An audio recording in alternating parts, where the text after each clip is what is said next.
A ka ligj sot që është skandaloz, siç është ligji për investime strategjike që solli edhe këtë pasojën e Zvërnecit apo të rjollit e tjerë me radhë? Po. A kemi në paketën e maleve që po ashtu është një ligj i cili është një 7501-2? Po. Atëherë kush janë instrumentat që ne t'i tregojmë që ne jemi kundra këtyre? Ne kemi ngritur një iniciativë për referendum.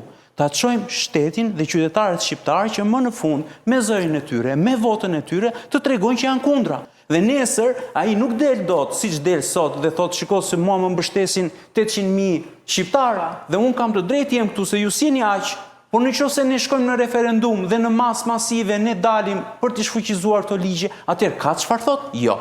Pra, te i frymës qytetare, te i masivitetit, ne duhet të përdorim instrumentat ligjor për t'i treguar modelin ndryshe, modelin se si organizohet shteti. Dhe shteti është me një vullnet të pastër qytetar. Kush është vullneti i pastër? Hajde shkojmë në referendum.